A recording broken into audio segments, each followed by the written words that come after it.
Bismillahirrahmanirrahim. Assalamualaikum warahmatullahi wabarakatuh. Alhamdulillah, salatu wassalamu ala rasulillah, amma ba'd. Hari ini saya ingin diskusi dengan salah satu dari pakar ekonomi syariah, yaitu Bapak Ustadz Rendra Farul Razi MA. Kita sapa beliau dulu. Assalamualaikum. Waalaikumsalam warahmatullahi wabarakatuh. Baik, ada beberapa pertanyaan nih terkait dengan riset penelitian tentang pemakaman muslim ya di San Diego Hills Memorial Park dan Al-Azhar Memorial Garden. Yang pertama nih Pak Ustadz terkait dengan prinsip dasar dan hukum dalam ekonomi syariah. Jadi sebenarnya dalam Islam itu kayak gimana sih untuk bisnis atau pemakaman kemudian dibisniskan kemudian jadi komersil gitu ya. Apakah dia sesuai dengan syariat aturan-aturan Islam atau tidak atau seperti apa nih? Silakan Pak Ustadz. Baik, bismillahirrahmanirrahim. Alhamdulillah. Allahumma sholli ala Muhammad wa ala Muhammad, amma ba'du. Tadi ada pertanyaan bahwa apakah bisnis pemakaman ini dikomersilkan ya, apakah ada pandangan Islam mengenai hal tersebut. Ini sebenarnya sudah pernah difatwakan oleh MUI ya, DSN MUI pada nomor 9 tahun 2014 bahwa jual beli tanah pemakaman ini adalah hal yang diperbolehkan. Boleh ya. Sebagaimana konsep di dalam memang dalam Islam itu bahwa di dalam Al-Quran, Quran surat Ali Imran ayat 185 sampaikan bahwa A'udzubillahi minasyaitonirrajim, kullu nafsin dha'iqatul maut. Setiap nyawa itu pasti akan mati. Nah, sehingga bisnis pemakaman ketika tanahnya ini dijual belikan, kemudian ada fatwa bahwa jual beli tanah makam tersebut diperbolehkan ya dengan syarat-syarat ya tertentu, yakni misalkan tidak ada unsur atau syarat atau rukun yang tertinggal dalam bisnis jual beli itu. Betul. Ya. Kemudian dipisahkan juga antara pemakaman yang muslim dan juga pemakaman yang non muslim atau orang-orang yang bukan Islam. Nah, itu harus dipisahkan. Nah, yang kedua adalah pengelolaannya itu harus sesuai dengan syariah. Baik itu jasa-jasa yang kemudian akan dilakukan, baik itu jasa-jasa tentang pemakamannya, pengurusan jenazahnya, penguburannya, bahkan terkait dengan pengurusan rumputnya mungkin ya, menggunakan akad-akad ijarah yang sesuai dengan syariah. Maka bisnis yang seperti ini adalah bisnis yang diperbolehkan seperti itu. Diperbolehkan ya berarti seperti ya. Itu. Terus kalau mamanya teori tentang kepemilikan lahan nih atau tanah nih, sebenarnya dalam Islam itu kayak gimana ya? Pemilikan tanah itu apakah dia selamanya gitu atau dimiliki oleh negara atau mungkin hanya hak guna pakai saja gitu, misalnya dalam beberapa tahun gitu, kayak gimana tuh sebenarnya? Nah, di dalam konsep Islam ada beberapa jenis tanah. Ada yang disebut dengan tanah usriyah dan tanah kharajiyah. Oh gitu ya. Tanah usriyah ini adalah tanah yang didapatkan oleh kaum muslimin tanpa melalui peperangan, dan hal ini boleh dimanfaatkan tanahnya baik permukaannya maupun di dalamnya. Di dalamnya tanah itu ya berarti ya. Sedangkan tanah kharajiyah ini adalah tanah yang didapatkan oleh kaum muslimin dengan jalan jihad ya, jihad fisabilillah, dengan berperang ya. Seperti halnya tanah-tanah yang ada di Asia, di Timur Tengah, kemudian di Afrika Utara ya, kemudian juga kebanyakan di Asia ya. Bahkan sampai ke Eropa itu ya, sampai ke Austria dan sebagainya ya. Itu didapatkan kaum muslimin dengan cara berperang, maka disebut juga dengan tanah kharajiyah. Ya. Tanah kharajiyah ini ya, memang ini konsep dalam pemikiran Islam klasik ya, bahwa tidak boleh dipergunakan tanah di dalamnya, tetapi hanya di permukaannya. Di permukaannya aja ya. Permukaannya saja, sehingga tidak boleh kita mengelola di dalamnya. Nah, ketika ini dijadikan bisnis, maka harus menggunakan izin-izin negara.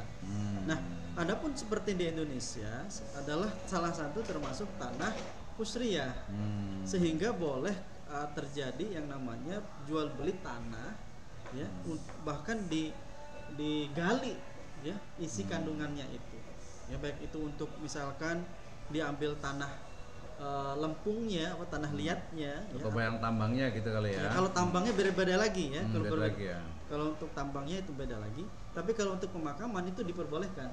Nah, selama akad-akad dan rukunnya itu terpenuhi, ya, terpenuhi bahwa jual beli tersebut adil dan syah, seperti itu.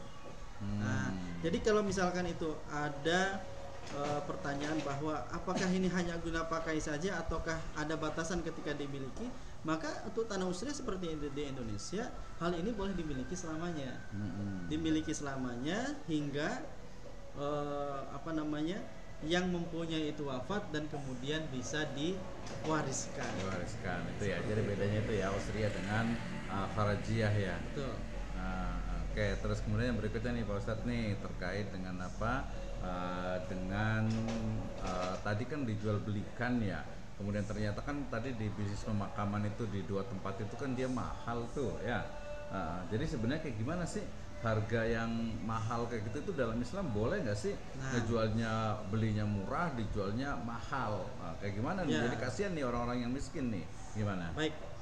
Untuk masalah harga di dalam Islam, maka hal tersebut dikembalikan kepada si penjual, ya, bahwa si penjual ini cara mendapatkan produk tersebut, tanah tersebut dengan cara yang bagaimana, gitu ya. Apakah ini sesuai dengan pengeluarannya ketika membeli, ya, kemudian dijual dengan harga setinggi-tingginya. Dalam konsep Islam itu boleh. Sebenarnya itu boleh, ya.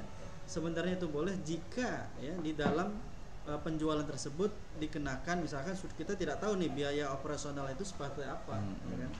Apakah mencukupi ya? Kalau kita lihat tanah-tanah yang seperti halnya San Diego misalkan ya, Al Azhar, Memorial Garden, itu kita tidak tahu bagaimana mereka mengelola tanah tersebut, perawatannya dan sebagainya, dengan cara upahnya mungkin juga dengan perawatannya itu biayanya seperti apa. Nah, disitulah mungkin letak dari harga tersebut bisa mahal. Ya. Jadi boleh ya kalau mamanya dia agak lebih mahal dari yang lain kan? Ya, karena memang ada prinsip bahwa saling ridho gitu kan, saling ridho dan saling menguntungkan.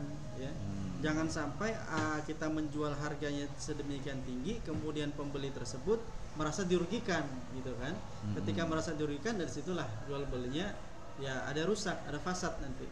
Ya, ada rusak fasad bahwa tanah tersebut kok ini mahal sekali, ya, sedangkan perawatannya kurang, jasanya kurang, kok ini tidak sesuai dengan akad. Nah, ini bisa menjadi rusak. Nah, yang paling penting ketika terjadi jual beli produk kok ini bisa mahal, tentunya mungkin ada value yang akan ditawarkan, ya, value yang kemudian ditawarkan oleh si penjual, kenapa produk ini kok bisa mahal, gitu, ya. Selain produk itu sendiri, ya, misalkan kalau di tempat lain itu ini jual beli kopi, ya, kopi di warung kopi ini harganya mungkin 10.000, 5.000, ya, tetapi di tempat lain yang eksklusif, ya, seperti misalkan Starbucks misalkan seperti itu bisa 50.000. Apa yang didapatkan? Ya mungkin ada value yang ditawarkan kepada pembeli seperti itu. Nah, ini hal ini sah ya, sah. Terus tadi berarti saya termasuk tadi ada layanan-layanan yang ada di pemakaman itu ya. Betul. Kayak lunch, kemudian juga ada musolanya, ada tempat istirahatnya, bahkan ada ngopi-ngopinya juga tadi gitu ya. Nah itu. Oke, pertanyaan berikutnya nih, jadi terkait dengan kalau menurut Pak Ustadz nih, pendapat pribadi nih, jadi dengan istilahnya itu model seperti itu, model pemakaman Muslim, Al Azhar Memorial Garden dan juga San Diego Hills itu Memorial Park itu, nah ini kira-kira apakah sudah sesuai syariah atau belum nih, ya, yang diketahuinya nih, jadi kira-kira apakah ini sudah selaras dengan aturan syariah atau ekonomi syariah, atau mungkin perlu ada perbaikan gitu ya, perbaikan, evaluasinya seperti apa nih? Baik, jadi kedua tempat tersebut memang menawarkan pemakaman yang nyaman. Betul. Ya. Jadi pemakaman yang jauh dari kesan bahwa pemakaman yang angker gitu kan, pemakaman yang kemudian orang tersebut jadi lari kalau misalkan ada ini, ya, tidak. Tapi terkesan ada fasilitas-fasilitas yang nyaman, kemudian orang tersebut sampai disebut dengan tempat wisata seperti itu. Iya, tempat wisata. Tempat wisata akhirnya menjadi tempat wisata. Nah, apakah ini sudah sudah sesuai dengan prinsip syariah, maka kita bisa tinjau dari yang pertama tadi dari sisi akad jual belinya ya. Akad jual belinya apakah sesuai syariah atau tidak ya.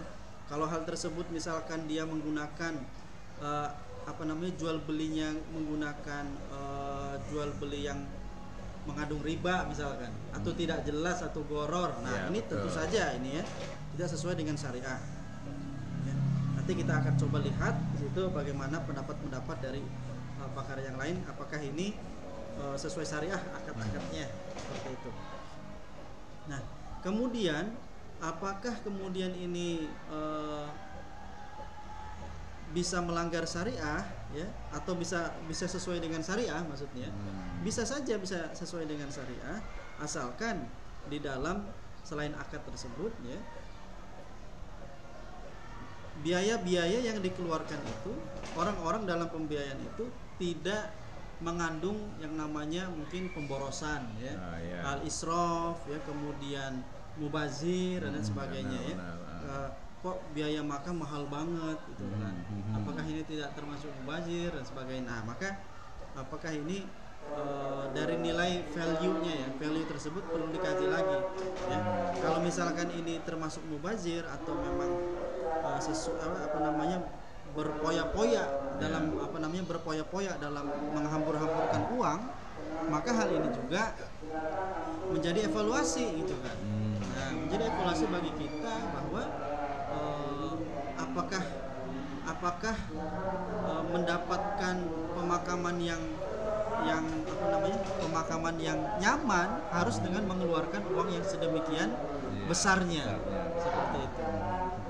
Terus kalau tadi kan satu sisi kan ini ya harus syariah gitu. Terus kalau dari sisi pengelolaan keuangannya nih, misalnya kan kadang mereka ada juga yang pakai bank konvensional gitu ya. Tapi kan ada unsur ribawinya, termasuk ada tambahannya itu kan.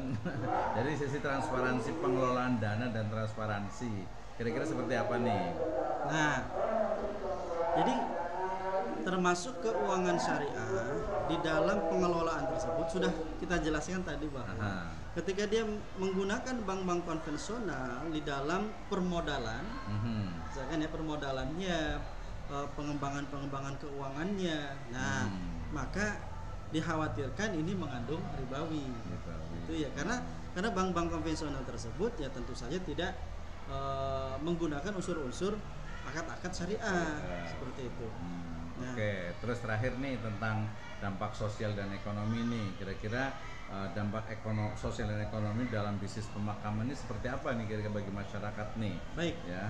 Tentunya memang bisnis pemakaman ini pasti menyerap lapangan pekerjaan. Iya, betul. Ya, lapangan pekerjaan bagi warga sekitar, baik itu tentang pengurusan makamnya, ya, maupun keamanan makam. Ya. Betul. Memang pernah terjadi demonstrasi ya di daerah San Diego Hill tersebut ya. tentang pengupahan masyarakatnya ya, masyarakatnya pekerja di situ tentang pengupahan yang terlalu kecil ya dan sebagainya itu. Ini tentunya memang ada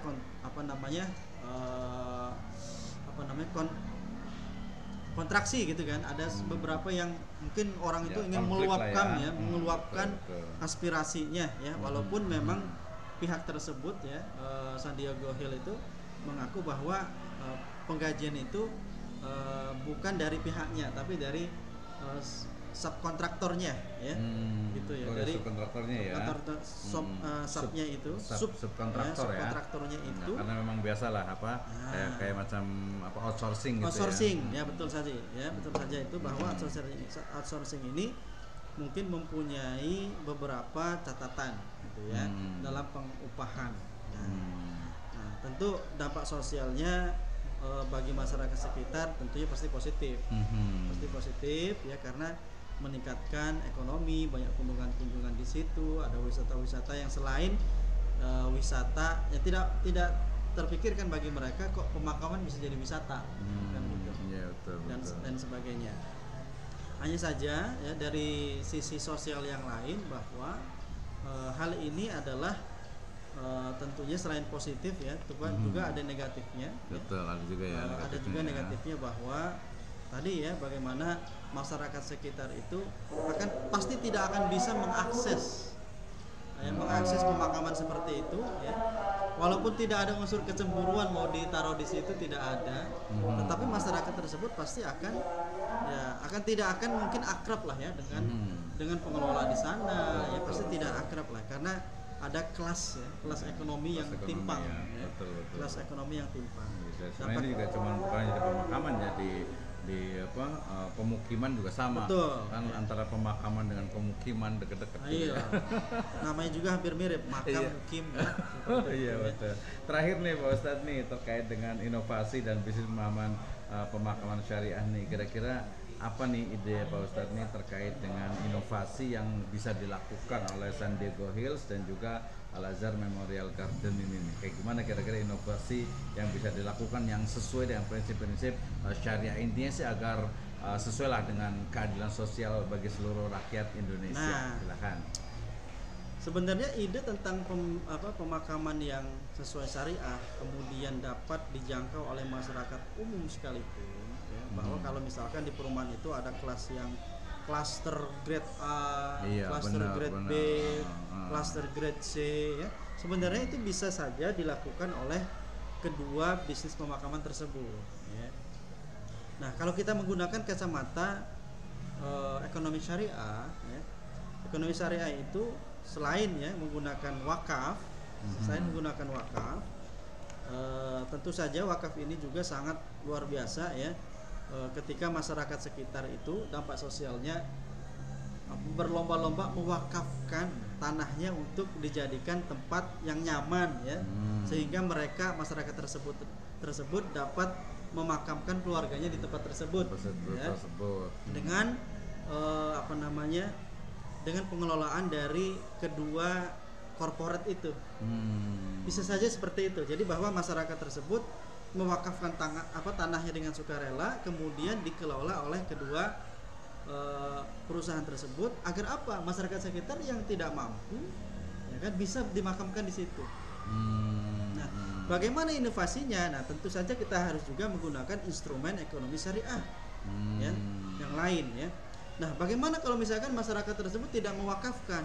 Ada instrumen yang lain yang juga dapat dijadikan sebagai salah satu pemikiran ekonomi Islam. Apa itu? Yaitu adalah i'ta ad-daulah.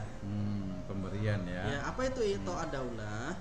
Adalah pemberian tanah kepada pemberian negara ya, berupa tanah kepada masyarakat. Ya. Memang tanah itu diberikan kepada masyarakat untuk apa? Dengan catatan dikelola dengan baik. Ya, dikelola dengan baik. Ini bisa saja dengan seperti itu. Ada lagi dengan apa lagi? Dengan namanya hima. Ya, tanah-tanah yang hima yang tadinya adalah milik umum seperti hutan, kemudian padang gembalaan, ini kemudian diproteksi oleh negara. Diproteksi oleh negara untuk apa? Ini khususkan misalkan untuk pemakaman masyarakat umum, bahkan militer sekalipun. Ya. Bisa. Bagaimana cara pengelolaannya? Bagaimana cara pengembangannya supaya masyarakat itu terkesan nyaman ya, ketika berada di situ, nyaman dan kemudian dapat mengakses dengan baik, ada lodge-nya, kemudian dan sebagainya, maka negara bisa menerapkan yang namanya sirkah ya, dengan melakukan sirkah kepada perusahaan-perusahaan yang mampu mengelola ya. Karena sirkah, maka mungkin pembagian hasil dari negara tersebut dikembalikan lagi kepada masyarakat. Nah, gitu ya ini ya. Kembalikan lagi kepada masyarakat, kemudian dibangunkan fasilitas yang ada di situ. Bisa rumah sakit kah, bisa masjid, bisa kemudian ambulan ya, kemudian pengobatan dan lain sebagainya. Ketika masyarakat tersebut ada akses pemakaman yang nyaman beserta dengan fasilitas yang terbaik, gitu kan, yang dikelola oleh negara, ya seperti itu. Dikelola oleh negara dengan akad sirkah. Jadi pakai sirkah ininya ya. Sirkah kepada apakah itu sirkah mufawadoh maupun sirkah yang lain ya, sirkah yang saling menguntungkan antara korporat dengan negara. seperti itu. Jadi tidak hanya negara itu mengambil pajaknya saja, ya, apa namanya, liberalisasi, ya, bagaimana ketika sesuatu itu diberikan kemudian negara kemudian lepas tangan ambil untungnya dari pajak, tidak seperti itu, tapi memang benar-benar dikelola oleh negara, gitu. Ya. Ada sirkahnya dan sebagainya. Nah, dan ada kewajiban bagi pengelola ini harus yang tadi, ya, ada klaster-klaster yang terbaik itu, yang bagus itu. Nah, dari keuntungan tersebutlah kemudian dapat keuntungan, ya, keuntungan tersebut kemudian bisa dibagikan kepada pemakaman yang grade-nya C mungkin, seperti itu, yang tidak membayar dengan mahal, premium, seperti itu. Luar biasa. Terima kasih Ustadz atas wawancaranya nih. Mudah-mudahan bisa bermanfaat ya untuk teman-teman semuanya, pemirsa sekalian, terkait dengan bisnis pemakaman nih. Jadi karena ini sekarang juga cukup semakin banyak ya, berkembang gitu ya, sehingga di beberapa wilayah sudah cukup banyak gitu untuk bisnis pemakaman itu, sehingga ya mau tidak mau sih harus ada alternatif juga, dan pemerintah juga harus support juga ya, termasuk tadi mungkin juga optimalisasi dari zakat, wakaf ya, dan juga masyarakat secara umum. Oke, demikian. Assalamualaikum warahmatullahi wabarakatuh. Waalaikumsalam warahmatullahi wabarakatuh.